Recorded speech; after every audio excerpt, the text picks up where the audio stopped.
Así que bueno, es un placer nuevamente estar acá esta tarde de sábado. Esta sábado es un lugar de encuentro estos sábados y la verdad que siempre contentos con las reuniones que tenemos hoy y que tuvimos los sábados pasados. Así que bueno, les quería contar que antes de arrancar nunca pasa ningún aviso, ningún chivo, pero les quería contar antes de arrancar con la charla que con Martín estamos expandiendo el espacio fotográfico, así que ahora tenemos espacio fotográfico en Buenos Aires y espacio fotográfico en Madrid. Así que vamos a compartir actividades online, fotosafaris en la Argentina, en América y en Europa. Así que bueno, es una buena noticia que se van forjando en estos tiempos de cuarentena. Así que, bueno, dejo esto que no está hecho, este espacio no está hecho para eso, pero no quería porque nos pone contentos, no quería dejar de contarles. Así que, bueno, lo tenemos a Gus de María, profesor acá del espacio, gran fotógrafo, persona interesante. Así que, como siempre, vamos a dejar que él se presente y nos cuente quién es. Aquellos que los conocen más o menos saben, y aquellos que lo ven por primera vez van a tener contacto con él. Buenos días, buenas noches, Gus.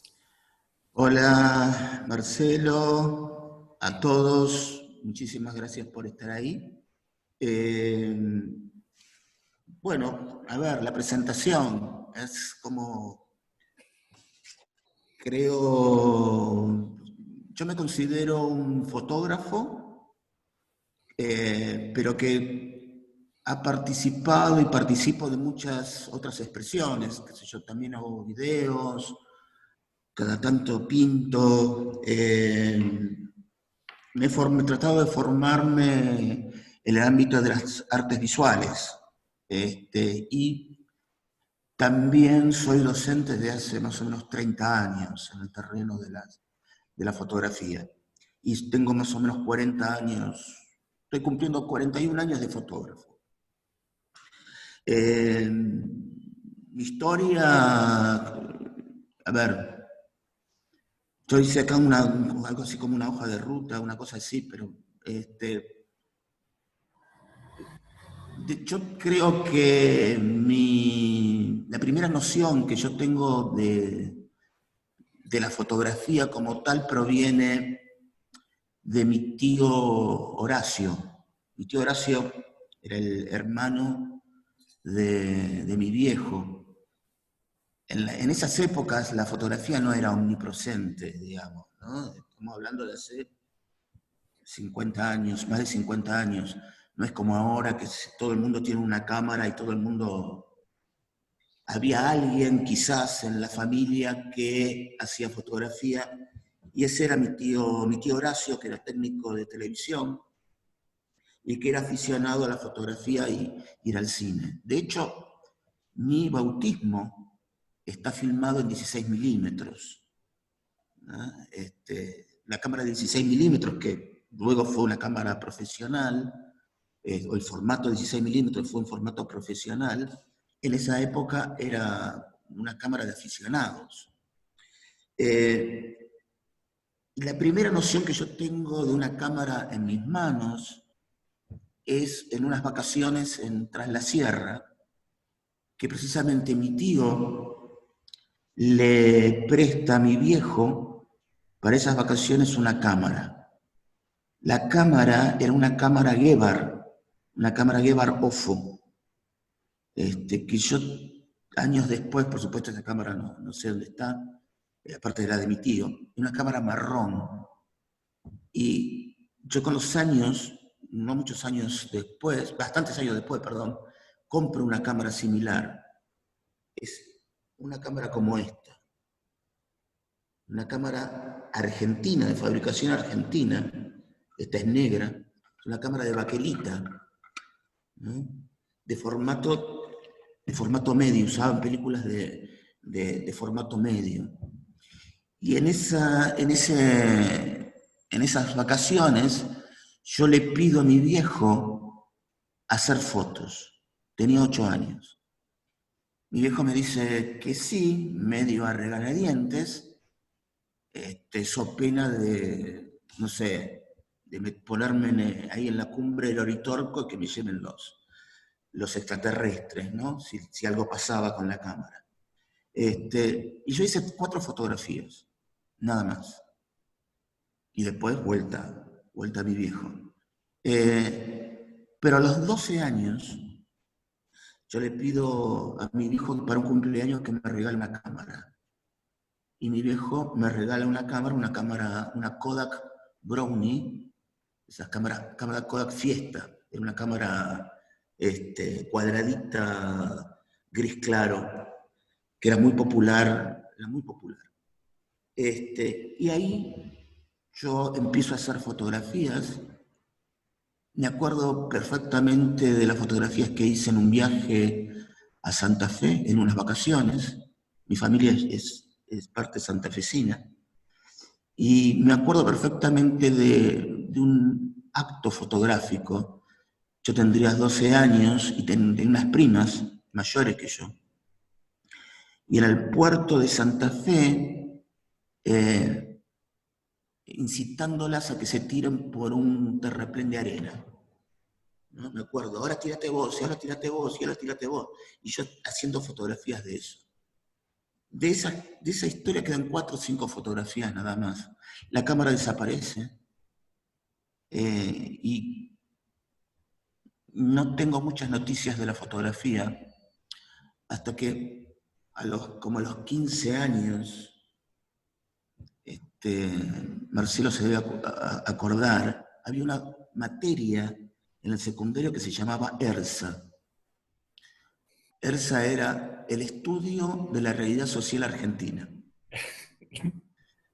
Y que en realidad no tenía tenía mucho contenido, sí, pero era como bastante libre. Yo iba a un colegio de curas y en ese momento estamos hablando del año 73 más o menos, apogeo de todos los movimientos de curas del tercer mundo y demás. Y el cura Sergio, lo recuerdo perfectamente, yo le tengo que agradecer muchísimo a ese cura. Nos enseñaba esa materia mostrándonos neorrealismo italiano, el cinema novo brasilero y el cine liberación, el de Getino y qué sé yo. Ahí eso para mí fue un descubrimiento, un absoluto descubrimiento. Algo se podía hacer en eso. Y rápidamente me meto a hacer unos cursos en la Cinemateca sobre análisis de films y historia del cine. Y me paso tardes y tardes y tardes y tardes en la Cinemateca Argentina mirando cine de autor y qué sé yo. Termino el secundario, mi colegio, estamos hablando del 76, fin del 75, 76. Pero mi colegio no era muy difícil estudiar artes visuales en ese momento. Era como complicado, o por lo menos a mí no se me estaba, nadie me dijo que se podía estudiar bellas artes, o que se podía estudiar fotografía, es decir, no había tantas facilidades. Si vos salías del secundario tenías que meterte en una profesión, tenías que ser médico, abogado, ingeniero, etc. Y yo me meto en veterinaria, porque equivocadamente, digo yo, creía que ser veterinario era porque te gustaban los animales, y con eso se solucionaba la historia. Pero a los 3 años de cursar veterinaria, en el año 79, decido dejar, y otra cosa fortuita y no tan fortuita, el mismo día que dejé la facultad, llamo a un amigo de la familia que era jefe de producción de cine. Y llamo y le digo, ese tipo se llamó Paul Glade, y le digo, Paul, necesito trabajar, yo quería hacer cualquier otra cosa menos meterme en algo parecido que la veterinaria. Y me dice, bueno, venite mañana, a las 8 empezás. 9 de la noche de un día, a las 8 de la mañana del otro día, empecé, ese jefe de producción era el jefe de producción de una productora muy importante en ese momento, que era la de Eliseo Subiela, Eliseo Subiela Cine. Y durante muchos años pertenecí al staff de ese grupo de cine, básicamente cine publicitario. Hice muchísimo cine publicitario durante muchos años. Pero al mismo tiempo, a ver, recuerdo perfectamente el primer día de filmación. El primer día, a las 8 de la mañana, me presento en una casa por San Isidro. La publicidad que se iba a filmar ahí era la publicidad de Ayudín, de Lejía Ayudín. Y la primera escena era una escena en una cocina. Cuando se encienden todas las luces puestas a propósito de esa escena, para mí, yo me quedé maravillado. Y yo dije, no, esto es lo mío y de acá me van a sacar nunca. Y así fue. Y en ese mismo instante me decido por hacer algo que tenga que ver con la fotografía, con el cine, y comienzo a estudiar fotografía, cine y también pintura. Y no paré hasta ahora, digamos. Y tuve mucha suerte, porque el grupo que trabajaba siempre con Eliseo era un tipo muy calmo para hacer cine, siempre se juntaba con amigos para hacer cine. Y yo tenía 21 años, y todos los demás me llevaban por lo menos 10 o 15. Y siempre fueron muy generosos conmigo, es decir, me enseñaron. Yo preguntaba como curioso y siempre fueron generosos. Me tuvieron paciencia. Eso yo después lo traslado a la docencia y me parece que ese es el leitmotiv de la docencia, ¿no?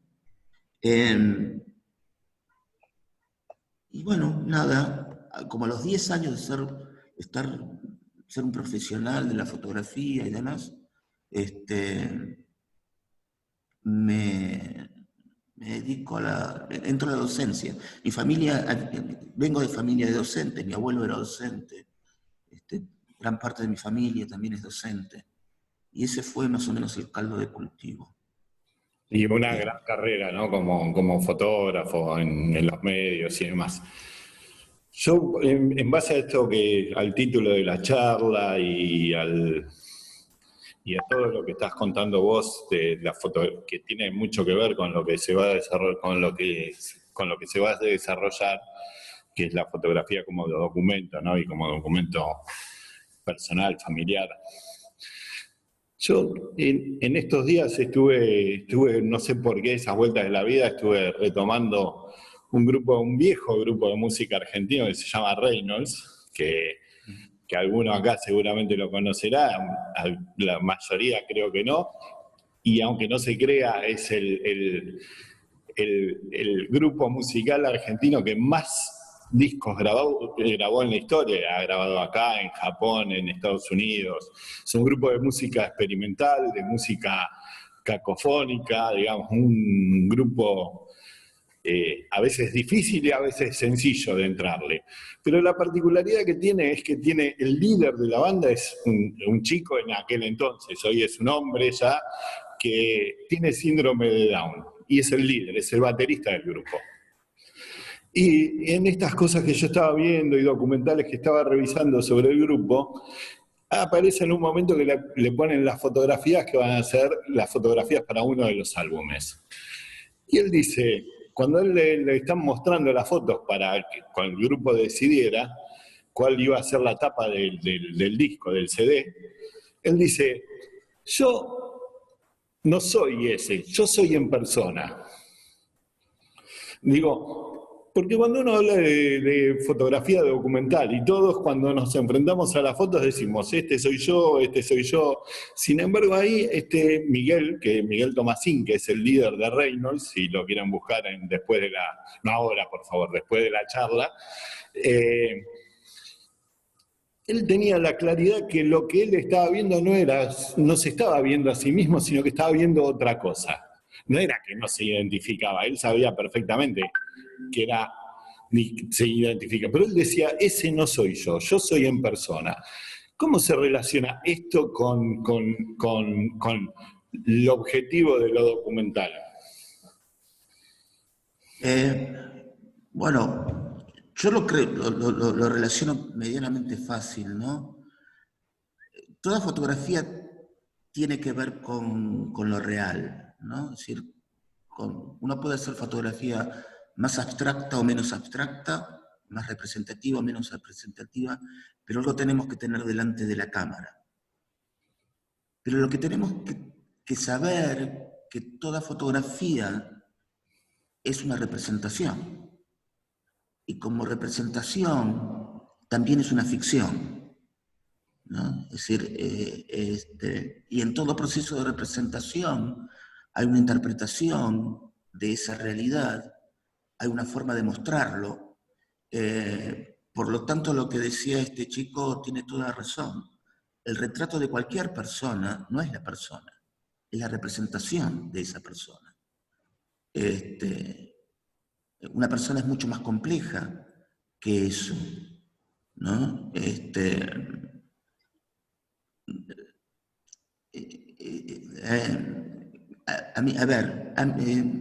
Esto también tiene que ver con si la fotografía documental, que a mí personalmente me gusta, la hago, yo hice muchísimo estudio, pero la fotografía se transformó en mí, esto después lo vamos a ver en el curso de la charla, en un pretexto para vincularme, ¿sí? Es decir, para crear un vínculo, para estar ahí, para estar al lado de esa persona. Entonces, está bien, yo lo represento, pero me interesa probablemente más el vínculo que la imagen, ¿sí? Así lo veo yo, ¿no? Yo no soy un fotógrafo que vaya por la vida robando fotos, no me interesa en lo más mínimo, en lo más mínimo. Mi forma de hacer fotografía es un estar al lado del retratado e interesarme sobre la vida del retratado. Eso.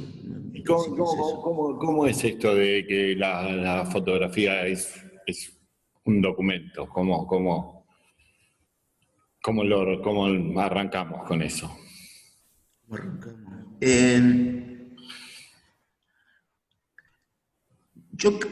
La fotografía siempre, desde que bajó la fotografía empezó en el año 1830 y pico, 39, en esos estudios vidriados de las terrazas parisinas, pero 30 años después ya estaba en la calle, ¿sí? Ya había bajado a la calle.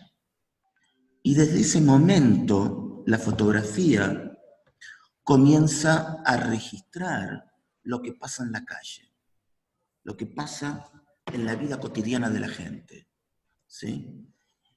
Años después se da cuenta la fotografía y los fotógrafos que la fotografía puede también ser modificadora de cosas. Es decir, si a la gente se le muestra cómo vive una determinadas personas, pueden tomar conciencia de algunas cosas. ¿Sí? Decía John Smith, la fotografía es una tenue luz. ¿Sí? En ese sentido, creo que por ahí comienza. No se puede, pero esto desde ya, no se puede ser fotógrafo si no se tiene algunas condiciones, porque un fotógrafo tiene la condición que es ser curioso. La curiosidad es la que te mueve a poder fotografiar. Ese es el leitmotiv, es la curiosidad. La curiosidad. Por lo menos así. No sé si respondí la pregunta. Sí, sí, no, perfecto. Perfecto, perfecto. Y esto, yendo así a la curiosidad de una persona, digamos, ¿cómo es uno capaz de descubrir esa curiosidad? Porque en mayor Yo, o menor yo, medida todos somos curiosos, ¿no? Y sí, lo estamos, digamos, tenemos distintas formas de canalizar esa curiosidad. correcto. Algunos escribirán, otros harán fotografía, otros pintarán, otros simplemente podrán conversar. Digamos, yo en general lo que hago siempre es entablar un diálogo. A ver, cuando vos cuando hablas con otra persona, cuando te interesás con otra persona, lo que te está contando la otra persona es parte de su vida, y en realidad también lo que te está contando son posibles fotografías. Son posibles fotografías para hacer, para realizar. ¿Cómo vas a hacer una buena fotografía si el tipo no lo conoces? Ustedes dirán, bueno, está bien, lo iluminás de acá, de allá, pim, pum, expones. Bueno, pero eso no es hacer una buena fotografía. Una buena fotografía es ir un poquito más allá de la estética. ¿Sí? La estética siempre es una manera de visualizar lo que nosotros queremos contar, ¿sí? Y no al revés. Siempre yo digo en mis clases, primero es el qué y después es el cómo, y no al revés. Y no al revés. Gran parte, me parece, de alguna falla es que primero empezamos por el cómo. Y por ahí son buenas fotos, o son fotos agradables, pero le falta contenido. Le falta contenido, le falta el continente, le falta sangre, le falta vida, le falta venas, le falta sudor, le falta la lágrima, le falta la alegría, le falta la piel del fotografiado. Y eso se nota, eso se nota. ¿Tenés así algún fotógrafo predilecto como para decir, por ejemplo, que tu fotógrafo documental y documental de su intimidad, de alguna forma? Sí, si quieren podemos ver algunos que yo he seleccionado para la charla. Eh, a ver, al fotógrafo que yo más admiro, que es el que para mí vino a ser un cisma súper interesante en la fotografía, es Robert Frank, ¿no? Robert Frank me parece que es el que dividió las aguas de lo que es. Ahí me parece que en Frank comienza lo que podríamos llamar la fotografía contemporánea, ¿no? Es eso, es otra cosa, completamente diferente. Eso en cuanto al lenguaje, en cuanto a la cercanía con la gente. Bueno, hay muchos. Si quieren, me puedo meter ya en algunos que ya en el tema específico, si te parece, Marcelo. Dale, dale, Sí. metete. Sí, sí, vos sos el dueño, vos sos el dueño de la charla acá, Bueno, ¿eh? esto voy a compartir pantalla.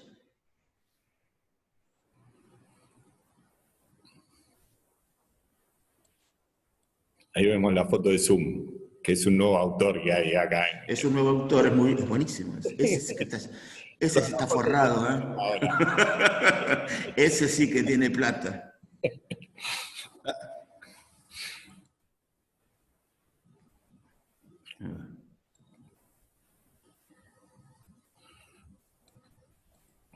Yo siempre me manejo para las clases con, hay muchas, ¿no? Pero con los PowerPoint me parece un invento buenísimo. Porque te obligan a ser sintético, ¿no? Y a no andar. Bueno, a ver. Pero, ahí está. Se ve, ¿no? Sí. Bueno, interrúmpanme todo lo que vos sabés, todo lo que sea necesario y demás. Empiezo con una frase que algunos ya conocen, pero que yo la repito hasta el hartazgo, porque me parece que es la definición que yo he encontrado de mi hacer y del hacer de otros fotógrafos. Dice, un fotógrafo es una persona que ve asombro donde los demás ven costumbres.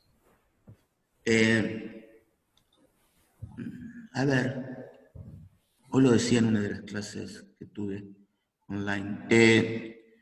Hacer fotografías de algo que pasa delante de nosotros y es, wow, es toda una ola, todo es un tsunami. Bueno, es más o menos sencillo. Organizo un poco el caos y hago. El problema es cuando ahí no pasa nada. Delante de mi foto, delante mío, pareciera que todo está bien y está tranquilo, está tranquilo. Son todas costumbres. Fulanita cocina, el otro duerme, el otro se levanta, el otro se lava los dientes. Hacer buenas fotografías de esas cosas pequeñas, esas cosas de la vida cotidiana, tienen su complejidad. Yendo al tema de fotografías de la vida privada, hay un antecesor que es, me parece, a ver, voy a hacer un recorte, por supuesto, hay cientos de fotógrafos, pero a mí me gusta mucho citar a Lartigue, a Jacques-Henri Lartigue, a comienzos del siglo XX. Este francés empieza a hacer fotos a los 8 años, ¿no? Y trabaja con su familia, básicamente. Y en realidad, como él pertenecía a una familia acomodada de la Francia victoriana, perdón, de la Belle Époque, no la cosa victoriana, de la Belle Époque, está contando en realidad costumbres todo el tiempo de lo que le pasaba a la familia. ¿Sí? Pero en realidad las fotografías de la vida privada florecen en la década de 1960, en el siglo XX. A ver, jóvenes fotógrafos tenían que hallar una nueva forma, una nueva dirección para tratar de ocupar cierto lugar dentro de los grandes maestros. Toda la fotografía hasta entonces, la gran mayoría, era del fotógrafo para afuera, de la casa para afuera, ¿sí? Los grandes acontecimientos mundiales, etcétera, etcétera. Pero la década del 60 pasan muchas cosas, entre esas las que también pasa el hipismo. El hipismo tiene mucho que ver con esta manera de fotografiar. Entonces, estos fotógrafos se apartan de esos temas tumultuosos y buscan ciertas verdades en los momentos privados. Entonces van a documentar experiencias personales, sucesos que ellos juzgan que tienen importancia en la vida privada que los rodea. Ahora, cuando uno cuenta cosas pequeñas de la vida privada de una persona, está seguramente contando cosas de lo que le pasa a mucha gente, ¿sí? Porque vivimos en una sociedad. Muchos de ellos adoptan un estilo confesional, les sirve, diría yo, de terapia. No se inhiben ante algún tema tortuoso. Captan facetas de la existencia, del ambiente del lugar, de la alegría, de la ira, de la ternura, pero están llenos de vida cotidiana. Pero vamos por este primero, por la Artigue. La foto de la izquierda es una foto de 1904 y es un autorretrato de la Artigue. Dicen las lenguas, dicen los escritos, que la Artigue preparó todo. Se mete dentro de su bañera, la Artigue tiene 8 años, y le indica a una de sus niñeras que cuando él le diga, le haga una señal, que destape el objetivo de la cámara. No había... La foto de la derecha es la primera cámara del Artigue. Es una cámara de cajón, una cámara de fuelle, pesadísima, que no tiene obturador. Es decir, tapás el objetivo o destapas el objetivo. Y toma esta primera fotografía. Tenía 8 años el pibe. Y después empieza a fotografiar a su familia, los hace posar, los hace jugar para él. El de la izquierda es su tío Sisu, en un estanque, qué sé yo. El otro también, no me acuerdo quién es el de la derecha, pero también son parientes. Todo esto con esa camarita, la camarita. La foto de la izquierda es su prima, que si uno le sigue el contenido, el rastro, la tenían alquilada, porque le hacía hacer de todo. Y entre eso la hace tirar de la escalera de su casa, ¿no? No sabemos cómo llegó al suelo. La foto de la derecha son las amigas de su madre, en una de las vacaciones. Entonces la Artigue, durante toda su vida, la Artigue luego fue un fotógrafo muy importante de moda, trabajó para Harper Bazaar, etcétera, etcétera, pero toda su vida siguió fotografiando a su familia. Y hoy por hoy tenemos un documento impresionante de cómo vivía la gente, cierto nivel social en la Belle Époque, gracias al Artigue.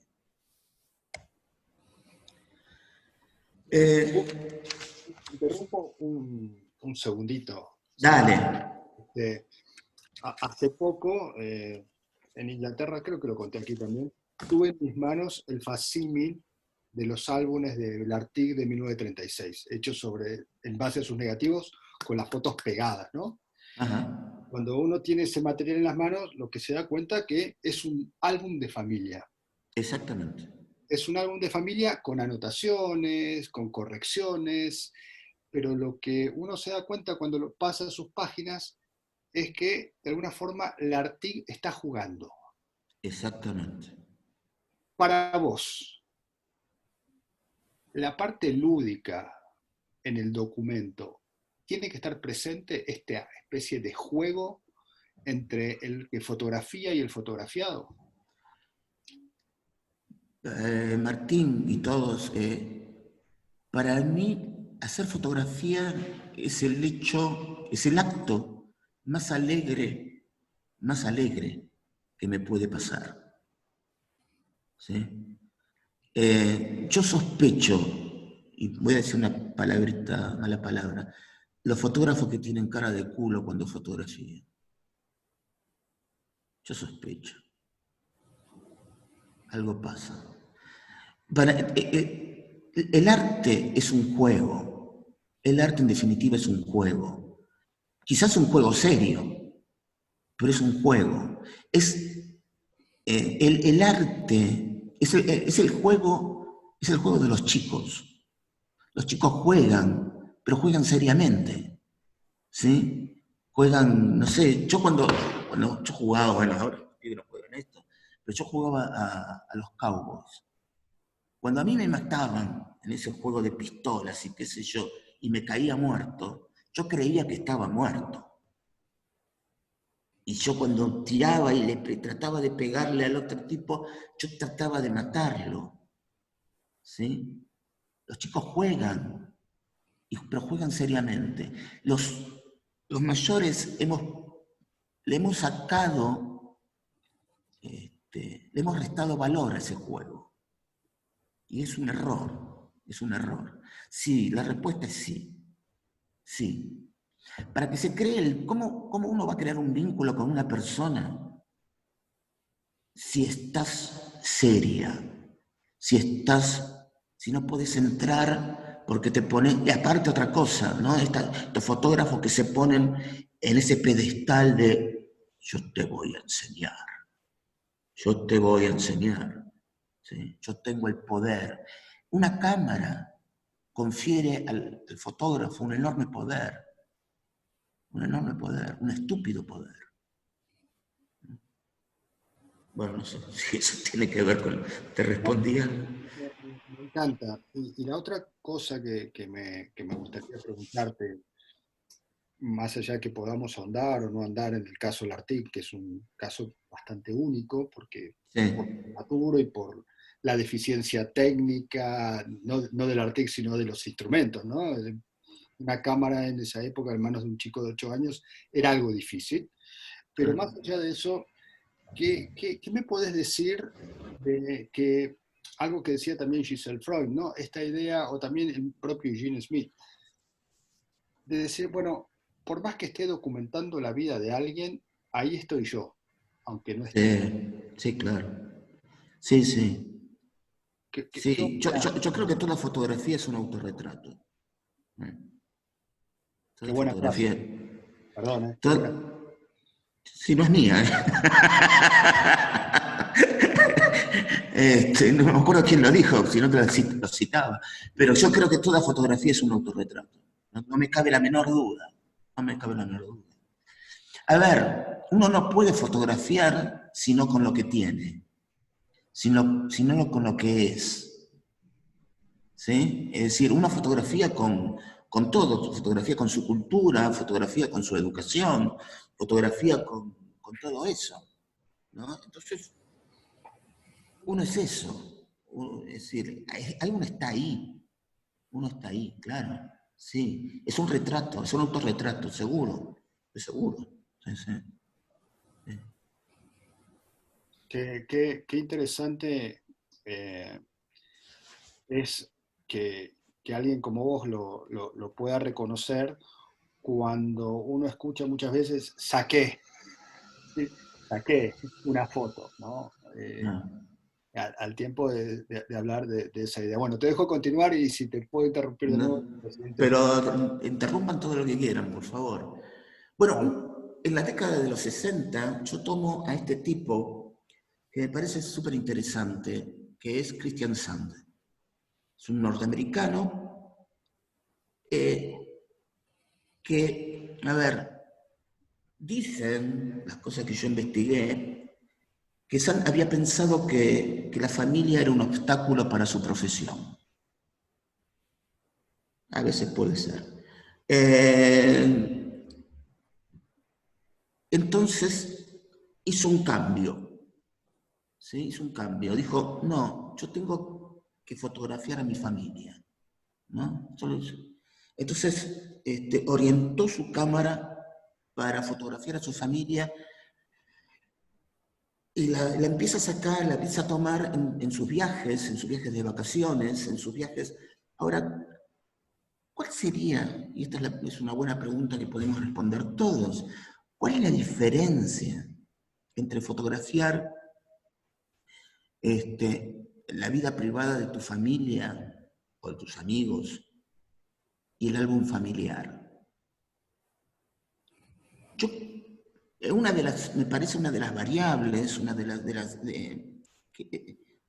las diferencias, es que el álbum familiar habla en general de las cosas buenas, de los acontecimientos buenos. Es decir, habla de las fiestas de cumpleaños, habla del casamiento, habla de, no sé, de las alegrías familiares.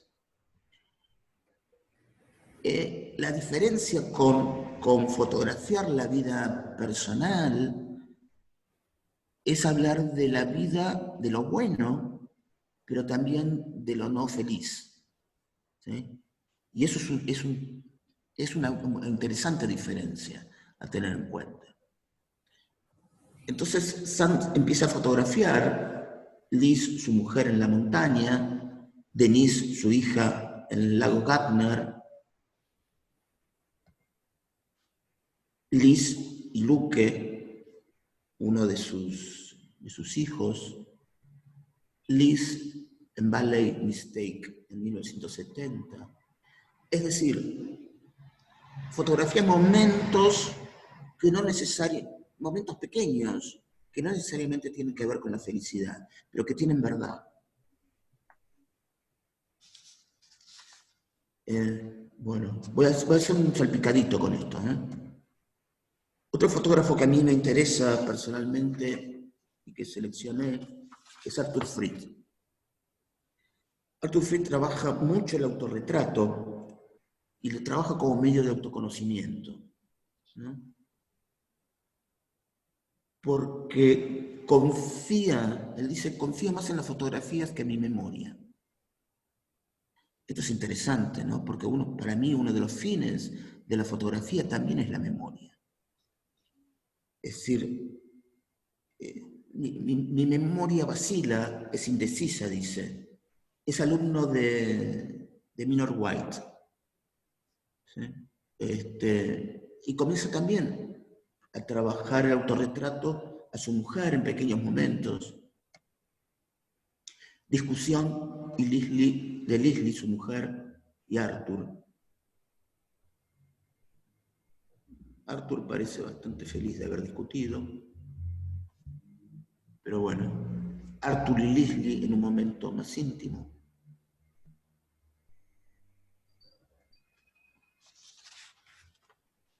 Y aquí venimos a un tipo que... Te interrumpo antes de entrar en Tulsa. Sí. Te interrumpo antes de entrar en Tulsa de Larry Clark, pero me encantaría porque mencionaste dos conceptos, el de memoria y verdad. Sí. Vos has transitado por España y te has formado y has vivido mucho más tiempo que yo aquí, Sí. pero cuando en el ambiente fotográfico, artístico, se habla en fotografía de memoria y verdad, siempre hay como un lugar privilegiado para los argentinos. Ajá. No sé si lo has sentido, pero a mí mucha gente me hacía notar el tema, ojo, que ustedes con la memoria tienen una cosa diferente a la que tenemos nosotros. Sí. No sé si te ha ocurrido eso. Y como fotógrafos, de alguna manera, el compromiso a veces es como mucho más extenso, ¿no? Sí. ¿Qué opinas sobre eso? Lo mencionaste. Bueno, yo voy a ser como bastante... Yo viví varios años y más hice un posgrado en fotografía documental en Barcelona. Los españoles en general tienen muchos problemas con la memoria.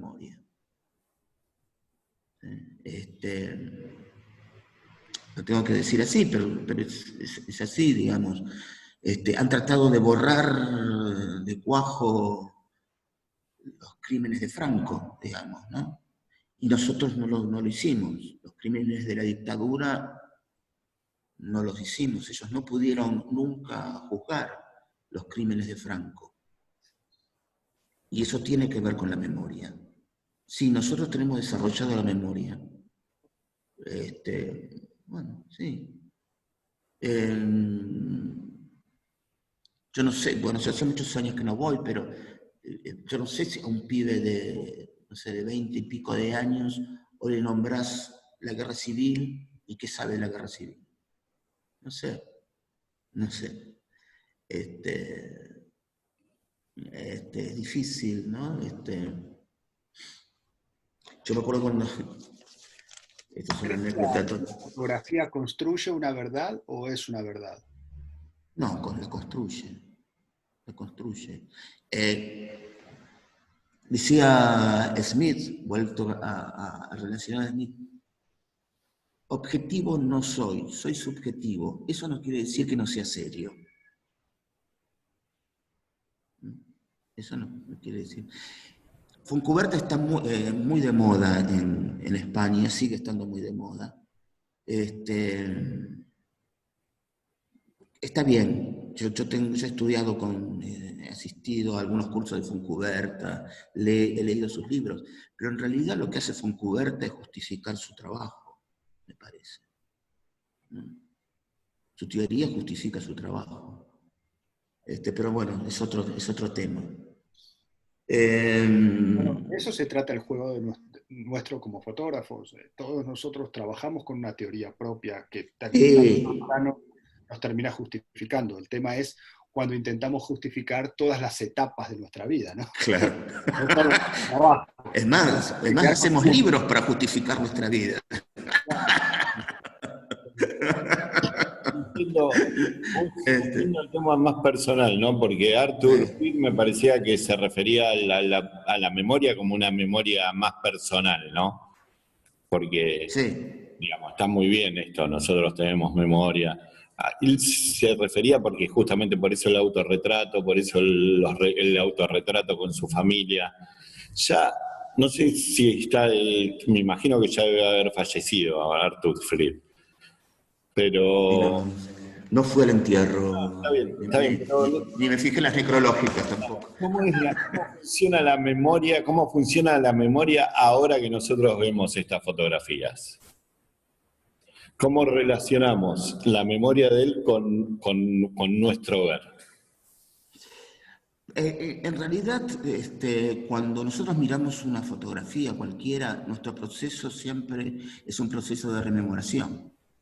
Es decir, nos identificamos o tratamos de buscar en nuestro archivito puesto aquí pasajes parecidos a en nuestra vida, ¿no? Es decir, siempre a ver, si nosotros desconociéramos algún momento, si nosotros no tuviéramos la experiencia de haber pasado por algún momento similar en una fotografía, en general, la fotografía funciona como muda.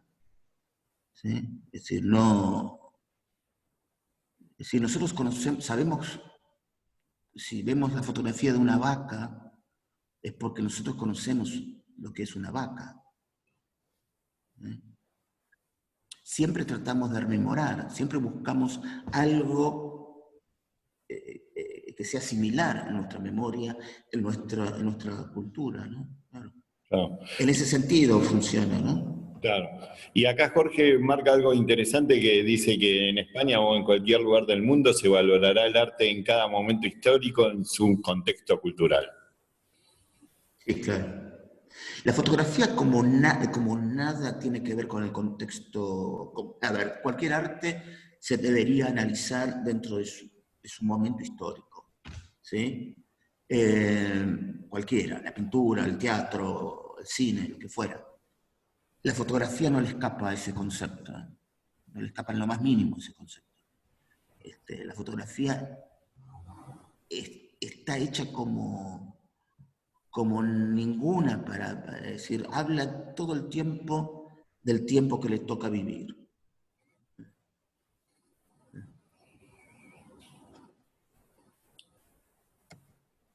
Bueno, con Tulsa, los que sean impresionables, cierren sus ojitos. Tulsa también Tulsa es un momento clave en la fotografía de los 70. Larry Clark es un joven que vive en la ciudad de Tulsa, y lo que cuenta él es la historia de sus amigos, de su grupo de amistad, en situaciones de drogadicción y demás, ¿no? Y de cómo viven, de cómo se relacionan y demás. No es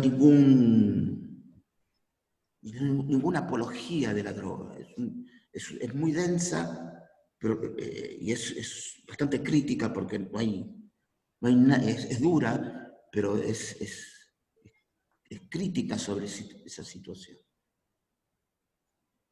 Y abre también un momento de quiebre dentro de la historia de la fotografía de vida privada.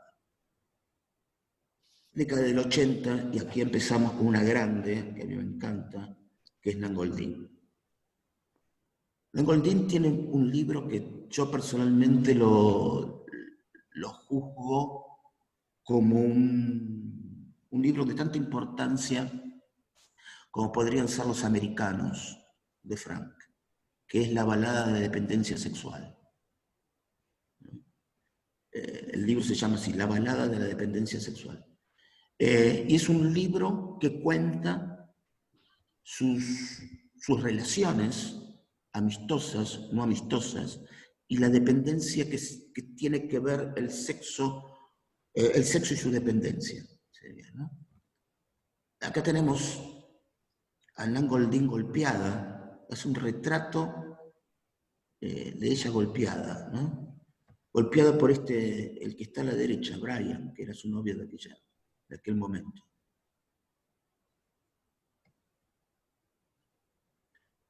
Esta es una de las amigas, novias de Ryan, de Nan Goldin. Nan Goldin aparece dentro de la escena neoyorquina, básicamente, en el inicio del SIDA. Entonces comienza a fotografiar amigos suyos que contraen la enfermedad, contraen el virus, y ven el deterioro que esto le produce y la muerte.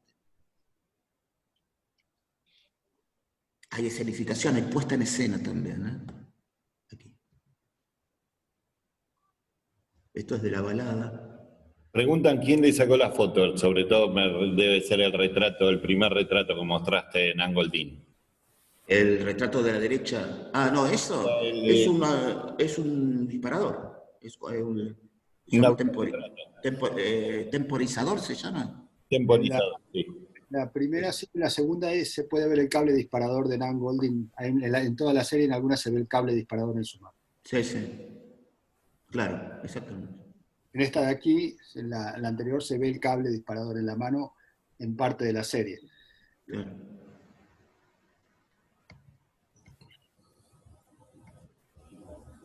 Bueno, esta es una escena de sus amigos, son fotos de sus amigos en este tema de deterioro por el SIDA.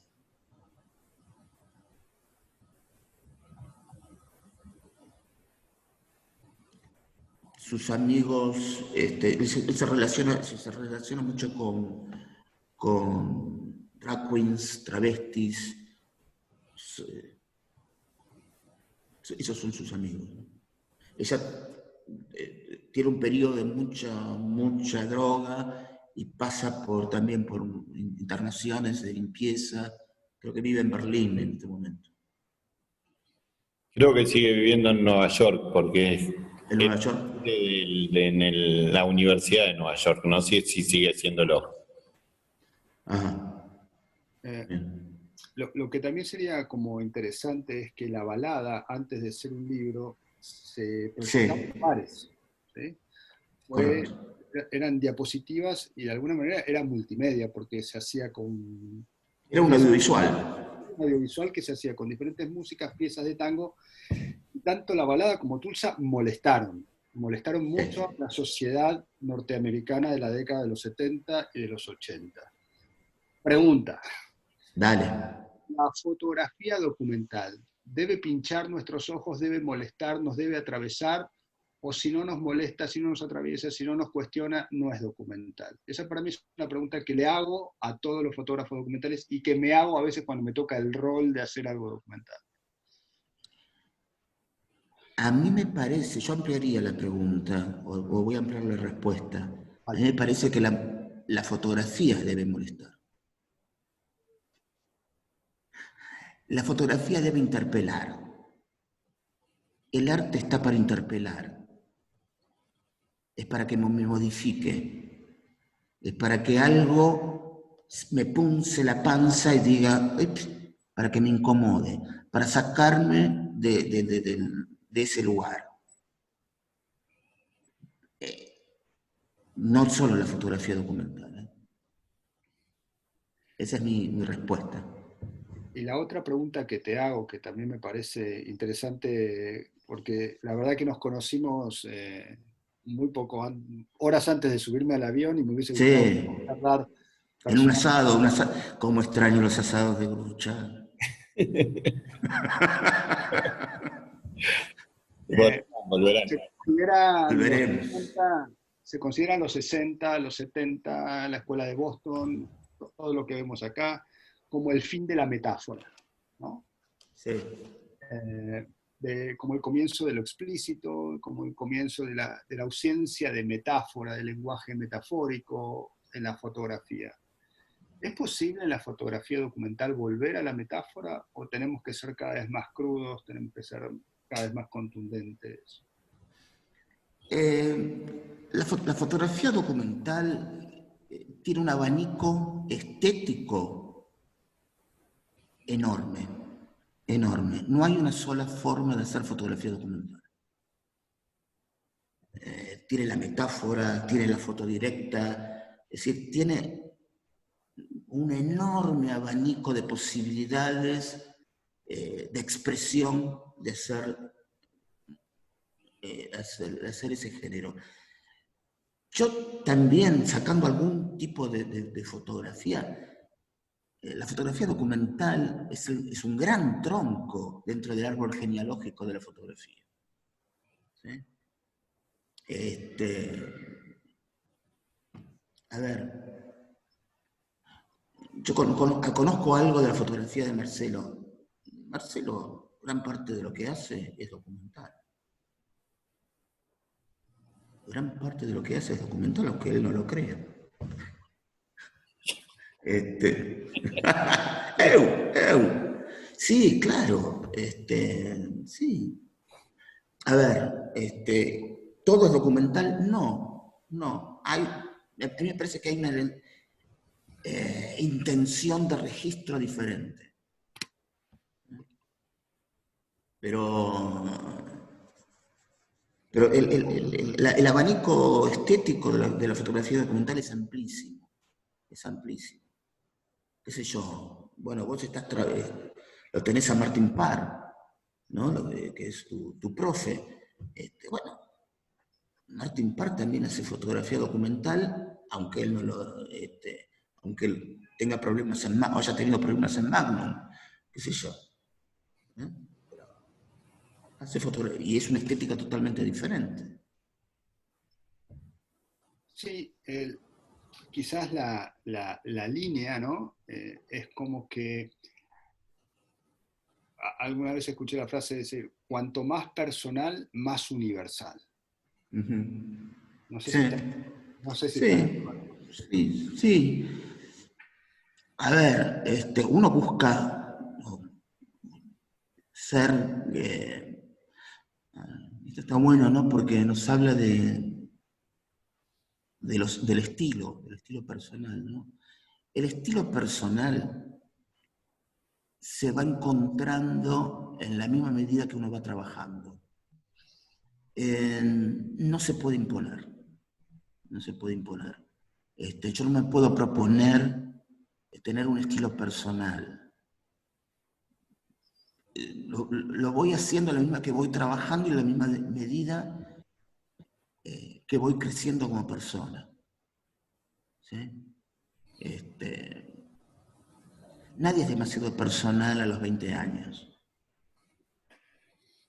Acá hay una pregunta, Gus, que Sí. acabo de ver, pregunta que existe la fotografía como documento único. Si tiene tantos ojos que lo legitiman en tantos puntos de lectura y puntos de vista, ¿es un documento único? No, hay puntos de vista como fotógrafos hay sobre determinados hechos. La fotografía siempre es subjetiva.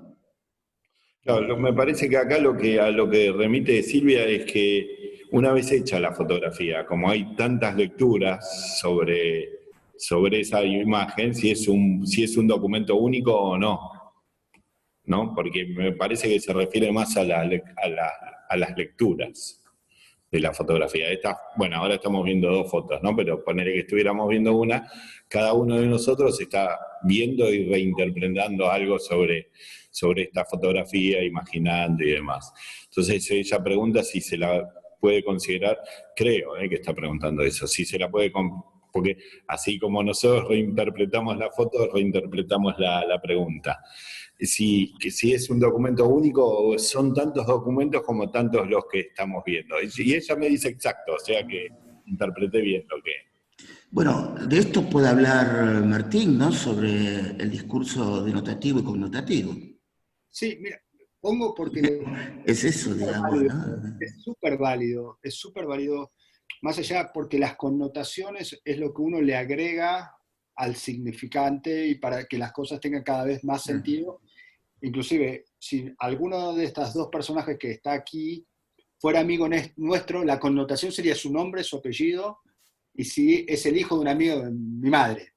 Pero hay una cosa en Nan Goldin que es súper interesante. Hay 4 o 5 versiones circulando que han comprado museos de la balada, ¿sí? Versiones multimedia, y en una de ellas, yo he visto 3 hasta ahora, en una de ellas, en uno de los fragmentos de mayor violencia, suena el tango Lloró como una mujer, que es un tango que habla justamente de una mujer golpeada. Fíjense que el tango está en castellano, habla de esto, habla de la violencia, está en un contexto de media hora de fotos seguidas y que el libro escapa a esa realidad. Entonces, para mí, como argentino, como latinoamericano, como que hablo castellano, estoy mirando el documental producido en Nueva York y estoy escuchando un tango machista de la vieja guardia cantado por Gardel sobre las fotos tomadas en la década del 80 en la época del SIDA. Fíjense, ese cruce es impresionante. Y claro. Y Pero que también son dos medios diferentes, ¿no? Claro que sí. Bueno, claro. Y Y también puede pasar de esto en un libro, en un ensayo, lo que fuera, el autor va cambiando de ediciones, ¿no? Va cambiando de formas. Esta foto ya no sirve, ya no me viene, o le pongo otra, ¿no? Y el libro y el ensayo se va modificando. Y se va modificando con el tiempo, pero se va modificando porque las creencias del autor son diferentes. Una pregunta, Gus, o también para Martín, es un poco una opinión. Somos un poco crueles como espectadores, ¿no? Hablando de Nan Goldin, porque es como que no se le perdona que no esté sufriendo en este momento a ella. ¿No? Nosotros es como nos regodeamos con esta parte de su obra y no valoramos la actual, por ejemplo. ¿no? Es como que dejó de sufrir y que como que ya no la dejamos de valorar. Sí, sí, me acuerdo hace muchos años cuando Fito Páez hizo Ciudad de Pobres Corazones, ¿no? Y después de eso, no sé, me acuerdo que hizo, pero que fue Ciudad de Pobres Corazones, hizo un gran libro, un gran disco. Después hizo un disco más o menos. Entonces corría la bola, yo soy fotógrafo de rock y qué sé yo, hay que matarle 2 días más, se decía, para Claro. que vuelva a ser algo como Ciudad de Pobres Corazones. Sí, no hay mayor crueldad que esa, digamos. Y sí, porque es como que nos regodeamos, digamos, porque esta fue una época de Nan Goldín que sufrió muchísimo, ¿no? Sí, sí, sí. Ella no lo vive, me parece, en los reportajes que yo he escuchado, no lo vive como algo divino. Es decir, a mí me parece que la fotografía en muchos casos funciona como una terapia. ¿Eh? Lo único que puedo hacer es fotografiar. ¿Eh? Igual yo me refería a nosotros como espectadores, ¿no? Como que Sí, sí, sí, no le sí, sí, perdonamos claro. que puede haber dejado de sufrir de alguna forma, ¿no? Sí, y también, ¿sabes qué? Pero esto pasa siempre. El espectador es un gran envidioso, ¿no? Es un gran envidioso también. Bueno. Yo lo que opino en este sentido es que hay una función también en todas estas cosas que tienen que ver con el sufrimiento y con el dolor, que es que de alguna manera permite al que mira hacer cierto tipo de catarsis, ¿no? Entonces, cuando la catarsis desaparece, ya es muy difícil que la obra posterior, que no cuenta con esas funciones, sea tan potente. Entonces se la juzga quizás como peor, pero no por el hecho de que sea peor, sino por el hecho de que es menos potente. ¿Sí? Claro. Entonces, cuando alguien nos tiene acostumbrado a este tipo de imágenes y después vemos Annie Leibovitz y lo hizo al revés, por ejemplo, hizo toda una trayectoria en moda y después se dedicó a sacar la enfermedad de Susan Sontag, su mujer, y sus fotos se hicieron el camino inverso. Entonces, existen estos mundos paralelos de viajes de ida o de vuelta hacia la catarsis o desde la catarsis, ¿no? Sí. Como, También, en el caso de Leibovitz, también se entrenó mucho en el Rolling Stone, ¿no? claro que sí, claro que sí. Sí. Bueno, a ver. Por último voy a citar, y después quiero mostrar otras cosas, a Salimán, ¿no? Ya más aquí. Una gran fotógrafa, a mi modesto entender. Tiene un libro que tiene que ver con esto que se llama Familia Inmediata. Esta fotógrafa, es una fotógrafa en producción actualmente, trabaja en una técnica del siglo XIX que se llama colodión húmedo, técnica que todavía existe y hay fotógrafos que siguen trabajando en esta técnica. Yo no he visto fotos de ella en persona, en directo, solamente conozco libros de ella, y me dicen, y yo calculo que sí, los que hemos visto la técnica del colodión, tiene una presencia, las fotos, que es muy llamativa. Esta mujer trabaja en una cámara de placa con un negativo en colodión 20x25, trabaja en un tamaño enorme, es decir, cámara de vidrio, placa de vidrio. Es interesante porque a mí me parece que tiene una técnica, utiliza una técnica antigua, pero su fotografía es muy moderna, ¿no? Y lo que retrata ella son momentos, algunos inventados por ella, puestos a hacer, de sus hijos, del crecimiento de sus hijos. Y lo fotografía durante muchos años. Y con eso hace un libro. Fue muy criticada, etcétera, etcétera, etcétera. Pero bueno.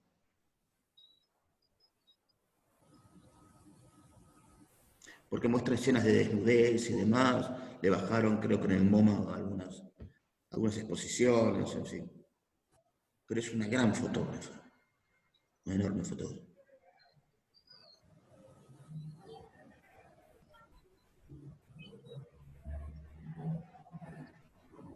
Los chicos los tienen alquilados, ¿entiendes?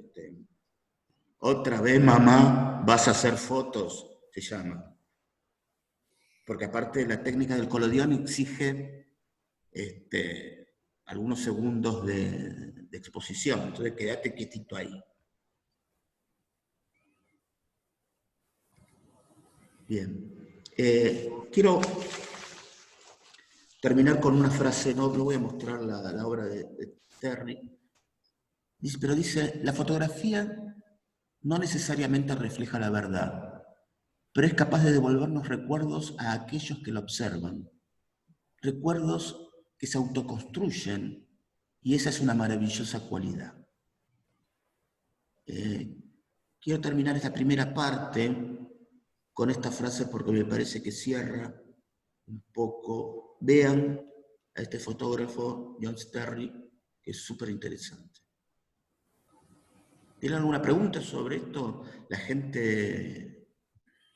Y hay algunas, yo me estoy perdiendo un poco, pero acá hay una de Claudia que dice, el dolor como la pobreza son fotogénicas, y además de generar emociones al espectador, es una forma de denunciar o evidenciar algo que pasa, digamos, la fotografía como denuncia social, creo que se está refiriendo, que además de tener un valor político, evidentemente tiene... Sí, y los pibes con moco también. Un aporte. Sí.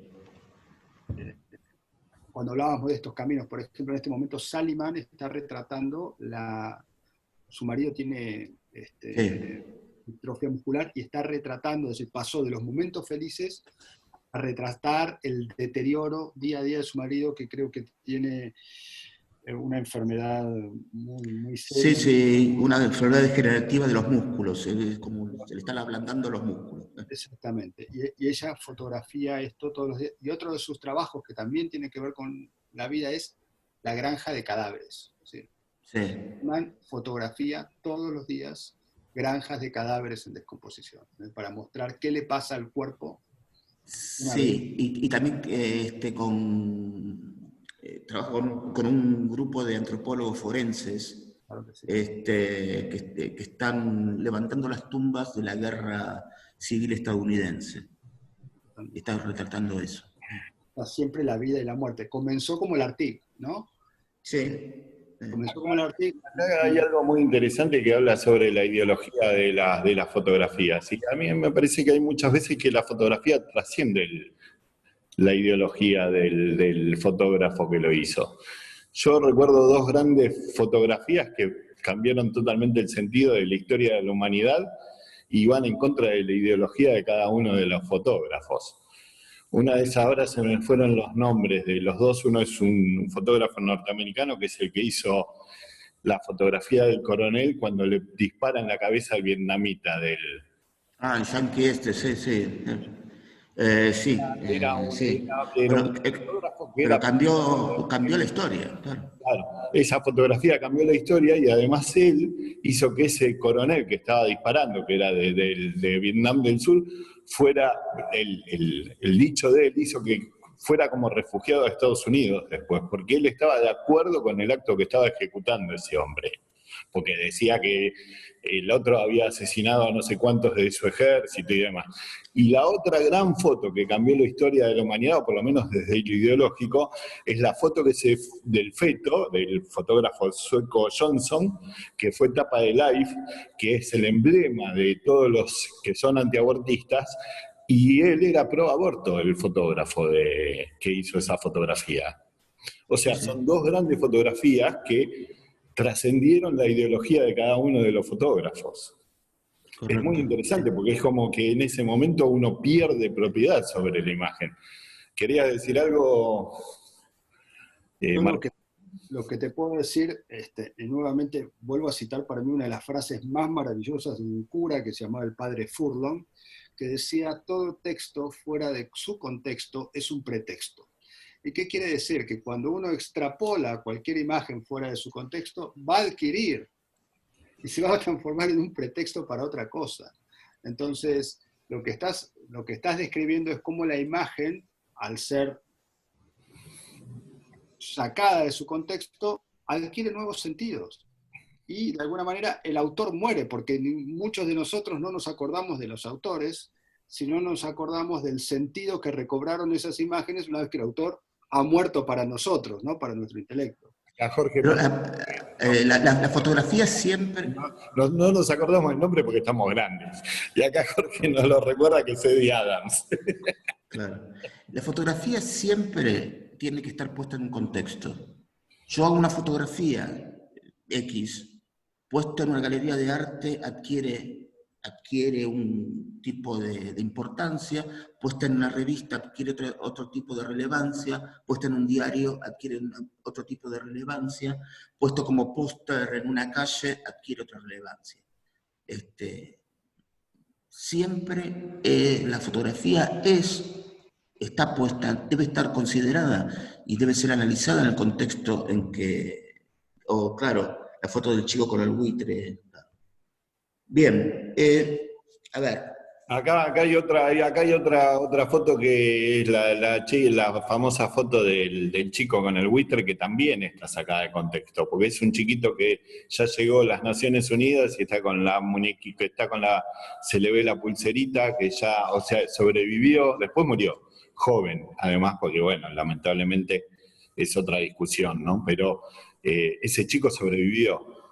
Y el buitre estaba, porque es un lugar que está lleno de buitres, ese contexto. Claro.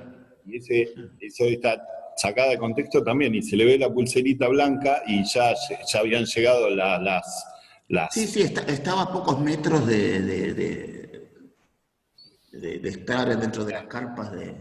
Sí. Después Bueno, el fotógrafo se suicidó, pero se suicidó porque venía con problemas de otro psicológicos. tipo. Sí, Lo que venía. quiero aportar Quiero... es esta idea, es que sostener o controlar el sentido de una imagen es muy difícil y va a depender siempre del poder. Exactamente. Puedo controlar el sentido de una imagen si tengo el poder para hacerlo. Si no tengo el poder para hacerlo, el sentido de la imagen va a navegar, ¿sí? Porque yo lo puedo anclar un poquito, pero es como un barco, ¿no? Va a agarrear por toda la bahía. Entonces ese sentido de la imagen se va a suscribir o a inscribir en cosas que yo no voy a poder controlar. Entonces, para poder controlar el sentido de la imagen, por eso surgió Magnum, por eso surgen los nombres, por eso está la Fundación Cartier-Bresson y por eso todos los autores que vemos y que nombramos tratan de estar todo el tiempo utilizando su poder para que el sentido de sus imágenes sea de alguna manera parecido a lo que lo pensaron. Bueno. Mantener el sentido de una imagen requiere mucho poder. Bueno, vamos para la segunda parte de la charla. Gus. Sí, quería aquí presentarles, a ver, ¿cómo puedo decirlo? Un proyecto que no nace como proyecto, ¿sí? Que es un proyecto muy personal. El proyecto se llama I Love You y tiene que ver con mi hijo Teo. Quiero empezar a mostrárselo y sobre estas imágenes empezar a trabajar.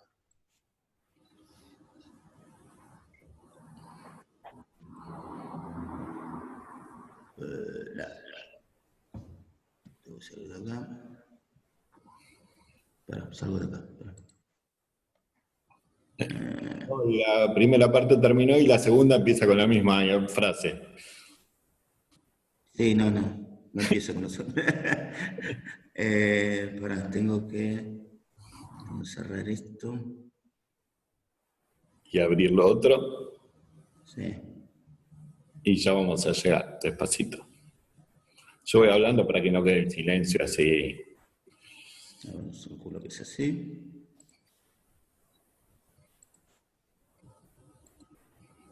Ahí está.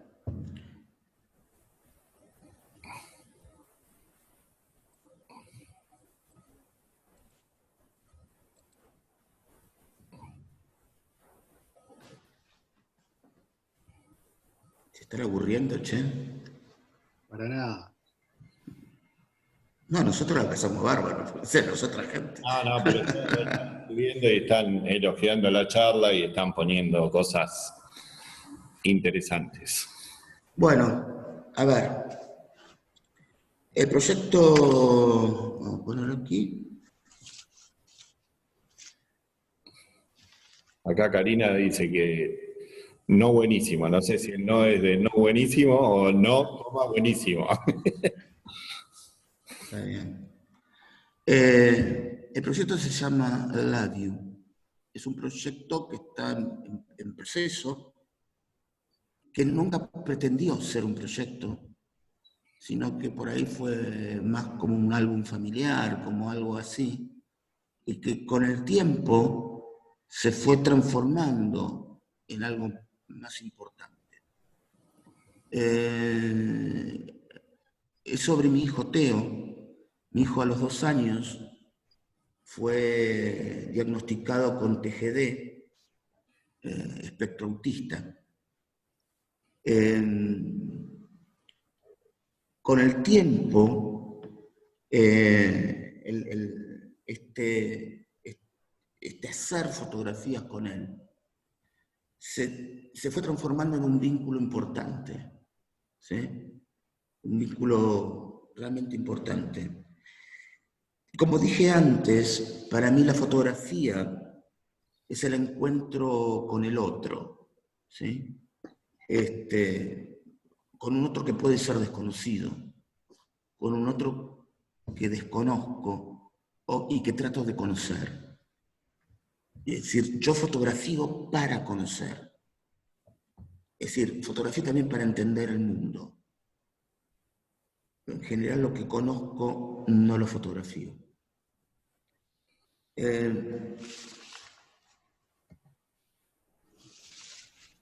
Yo la fotografía, pongo ahí, la lleno de preguntas. Mi fotografía no tiene muchas respuestas, tiene muchas más preguntas que respuestas. Mi fotografía es una fotografía en general para cualquiera de proximidad. Yo tengo que estar, me gusta estar al alcance de los ojos del otro, ¿sí? De su palabra, de sus gestos, del sentir. Así entiendo mi fotografía en particular. Entonces, a partir de los 2 años, más o menos, yo fui fotografiándolo a Teo en su vida cotidiana, pero mucho en el interior, en la casa. Teo es así, puse, porque Teo es sonrisa, es alegría, es un volcán. Pero Teo también es así. Teo es, cuando está mal, Teo también es incontrolable. Pero yo no bajo la cámara ahí, sino que trato de entenderlo también en eso. Si no hubiese hecho la foto, seguramente este recuerdo de este ataque, de esta crisis, se me hubiese olvidado. Mi fotografía es una respuesta. Mi fotografía es una respuesta ante eso. En esta época lo fotografío al año y medio. Lo fotografío en formato medio, esto es en blanco y negro, formato medio, cámara de formato medio. Lo fotografío simple. Hay muchas fotografías. Entonces, en 15 días traté de armar algo comprensible para esta charla.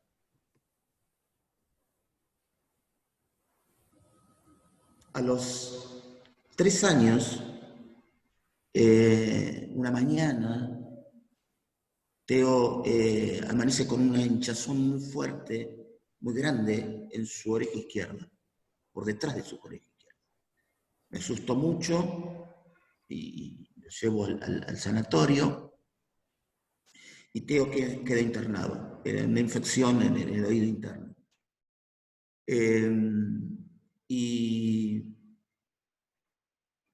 una de las noches que me quedo a cuidarlo, hago estas 2 fotografías.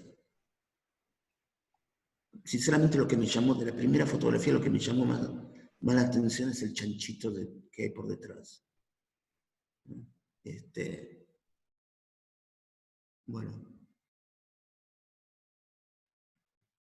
Esto no tiene que ver con el orden que yo le estoy dando a este Power.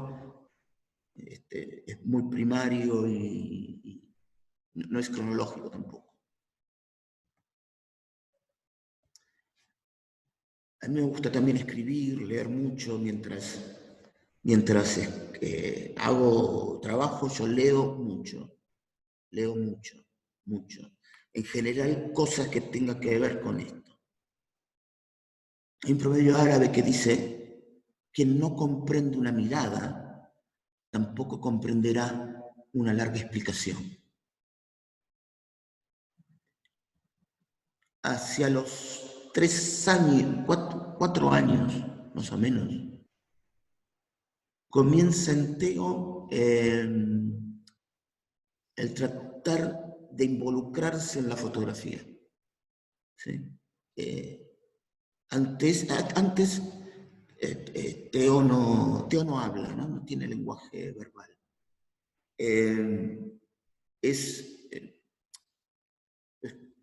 No le importaba si yo le hacía fotografías o no. Creo que aquí aparecen la primera semillita de cierto vínculo con él a partir de la fotografía.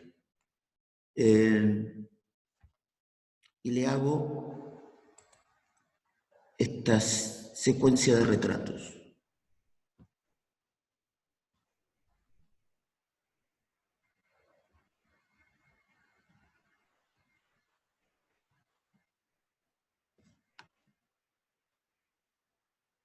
Teo me está mirando por el objetivo. Trata de entender.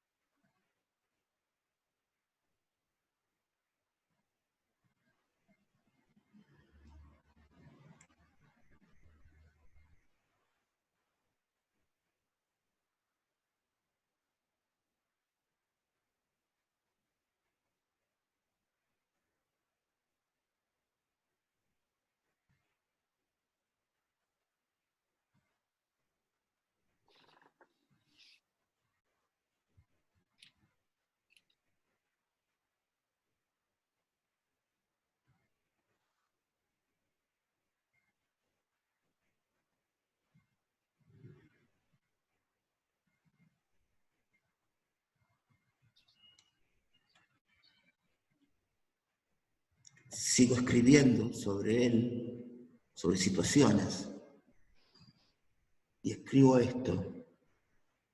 Temprano, esta mañana, cuando pasas de la cocina al baño, te miro. Los recuerdos envuelven y son las fotografías las que salvan de la incredulidad.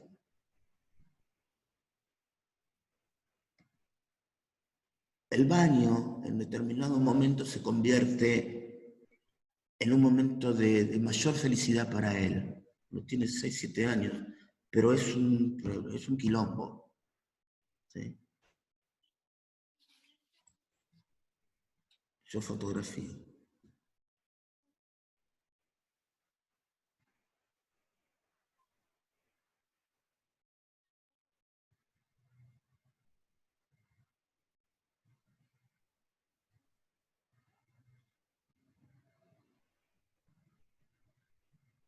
Acá hay gritos, es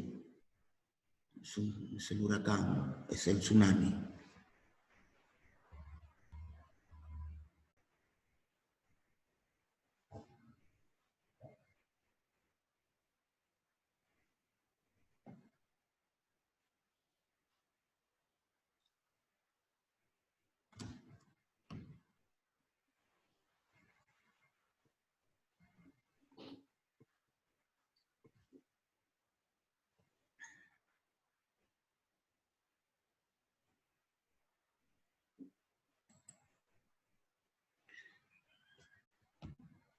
Nunca he estado ahí antes, en el lugar que me asignas. Puedo ver, tocar, dejarme estar, frágil, inusitado. No es un sitio, es un espacio en blanco donde puedo escribir. Mi ojo desnudo sigue vagando y aprenderá a desear la luz.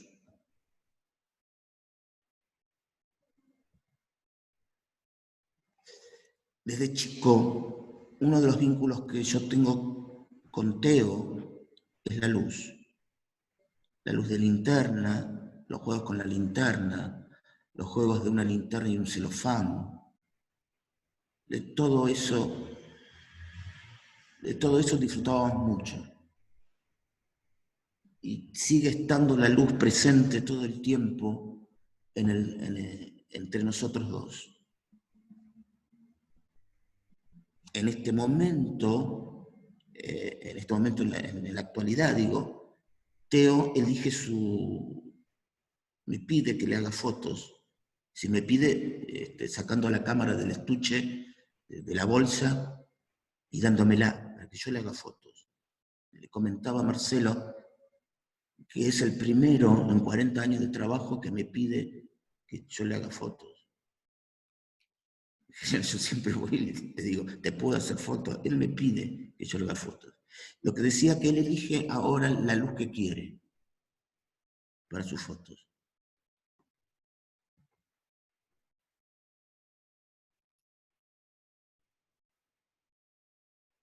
La mayoría de estas fotos está iluminada con una linterna, está dentro de mi cuarto o en el living, pero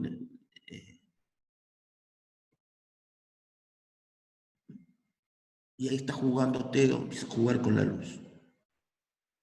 Le doy la linterna para que se ilumine.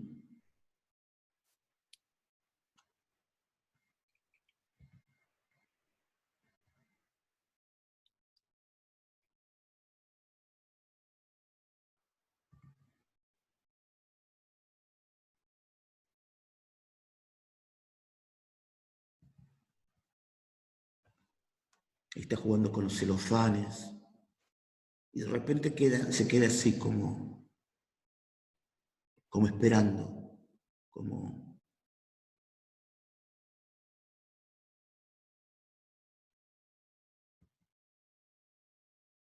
la luz, siempre la luz, siempre la luz.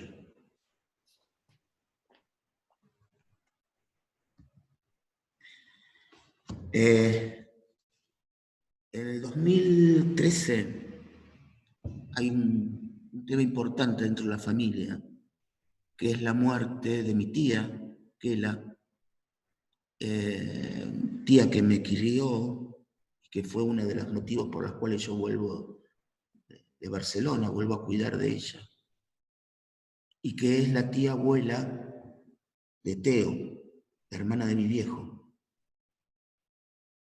Kela convivía con nosotros, vivíamos todos juntos. Teo va al entierro de Kela, lo llevo, y luego durante un año vamos todos los meses a su tumba, en el cementerio de la Chacarita.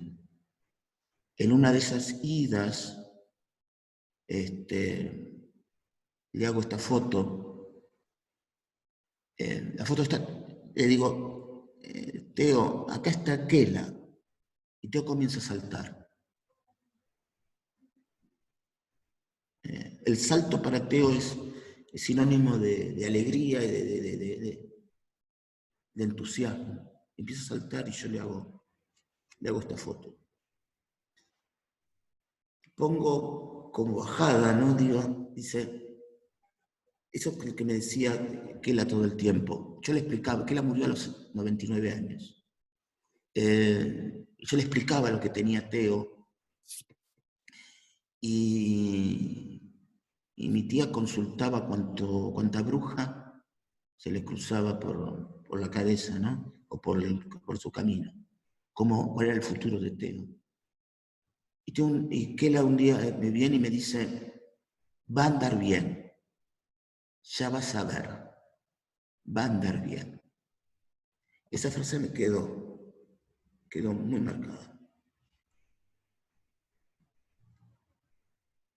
Tenía una relación muy rara con Teo, y Teo con ella.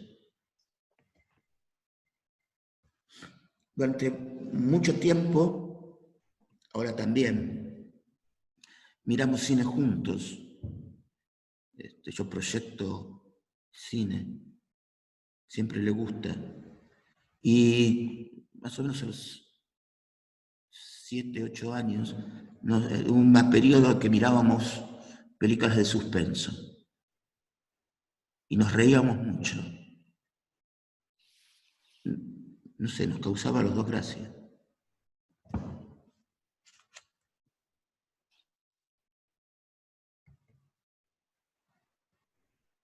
De repente Teo miraba una cosa que le interesaba y corría a la pantalla y la señalaba. O después quedaba tranquilo, mirando.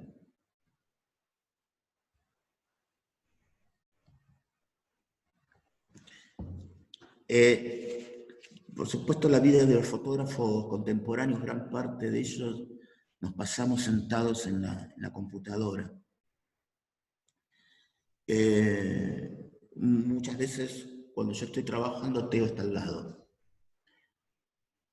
Él empieza a aprender a manejar la computadora porque me mira a mí. Yo al principio no le decía nada, no le enseñaba, no le inducía nada.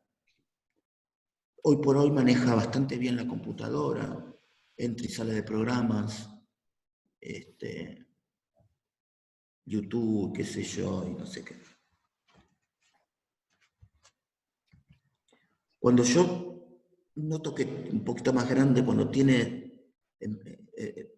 lo siento a las faldas y le explico algunas cosas. Acá cerrá, acá abrí, ese tipo de movimientos. Con el tiempo le enseño, le muestro el programa Paint y Teo comienza a hacer estas cosas. A veces con mi guía, para que no se... El autismo tiende mucho a la repetición. Para acá, sí, esas cosas.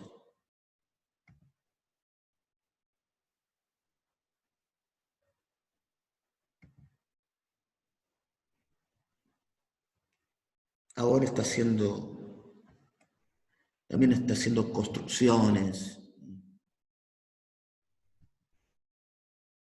la pintura. Es decir, mi forma de fotografiar es primero tener una cámara, como siempre, pero para mí es natural. Yo siempre tengo en cine una cámara. En mi casa todo el tiempo hay una cámara ahí presta.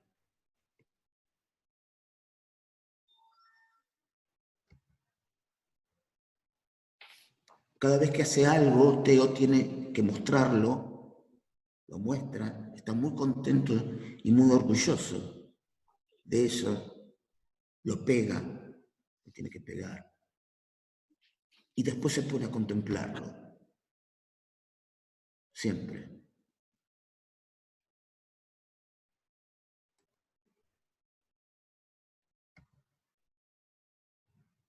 Esta es una foto más reciente, con todo lo que la gente tira, nosotros empezamos a construir cosas extrañas. En realidad lo hace Teo, ¿no?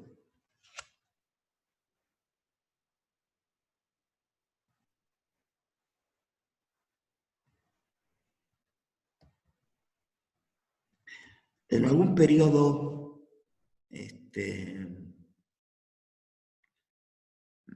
empecé a hacerle fotografías blanco y negro para ver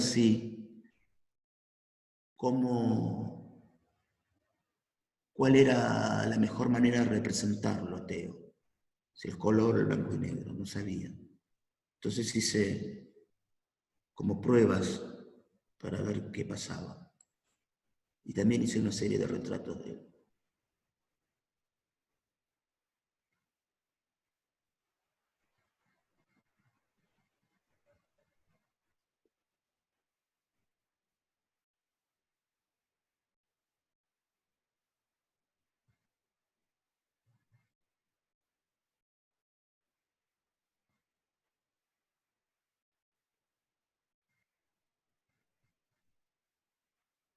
La cama es un escenario constante en la familia, por lo menos en mi relación con Teo, ¿no?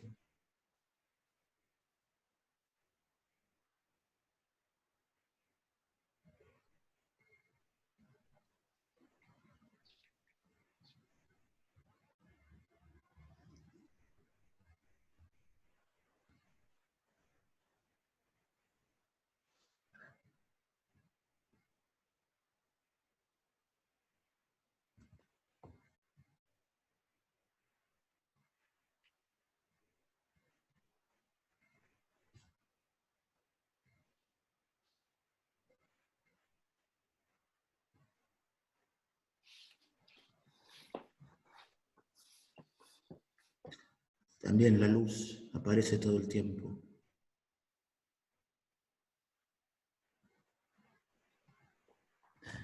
La idea fue cómo puedo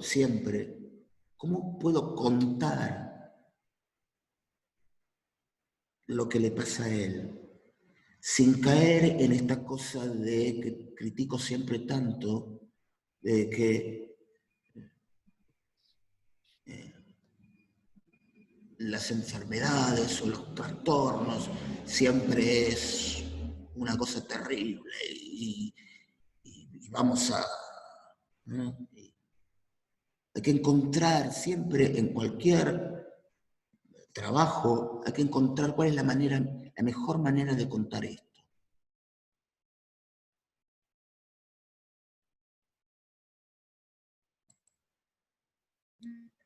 Eh, las situaciones difusas que pongo son las situaciones donde todo está bastante descontrolado.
Ya poco para ir terminando, Estos son los últimos retratos que le hago a Teo en el año 2019, 2020. Él está ya con pelo corto. Y ya la luz comienza a cambiar, el manejo de la luz comienza a cambiar, él se sigue tratando de iluminar. Yo hago encontrar, siempre insisto, encontrar este vínculo, esta forma de retratar lo que le pasa a él.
Y con esto cierro un poco esta presentación. Este es el último retrato, uno de los últimos retratos que le hago a Teo. Es un nuevo peinado que se hace. Bueno, insisto, estos son preliminares. Esto es... Los proyectos se construyen, no sé en qué va a terminar, probablemente, no sé. Pero mi única intención al hacer estas fotografías es el vínculo. No tiene mucha... Y con Teo sé que aquí me vinculo, aquí yo sé. Él está haciendo algunas fotografías, hace fotografías de la comida cuando él empieza y cuando termina. Eso le gusta. Y algunas otras cosas, pero en celular. Bueno, salgo de acá. Así que bueno, muy buena la presentación. La verdad que tuvimos el lujo de tener dos charlas en una, porque la presentación inicial fue un lujo y bueno, y tu presentación con tu trabajo muchísimo más todavía. Así que bueno, se nos fue el tiempo, ya estamos en las 2 horas, así que creo que fue sumamente enriquecedora, aprendimos mucho hoy y bueno, desde ya te agradecemos con Martín muchísimo el que nos hayas acompañado, igual vos sos parte de nuestra vida también, así que bueno, muchísimas gracias y bueno, y ahora abrimos los micrófonos para que todos puedan saludarte un poco y la verdad que un lujo, Gus. Gracias a ustedes. Compartir esto con nosotros, para mí, yo estoy sumamente emocionado y me parece que no lo abro a preguntas porque quiero dejar la emoción, que me parece que es, por lo menos desde mi punto de vista, yo manejo la reunión, así que si a alguien le quedó alguna pregunta, pero quiero que nos quedemos con la emoción. Así que muchísimas gracias, Gus. Gracias a ustedes. Gracias a todos. Gracias. Gracias a vos. Fue excelente.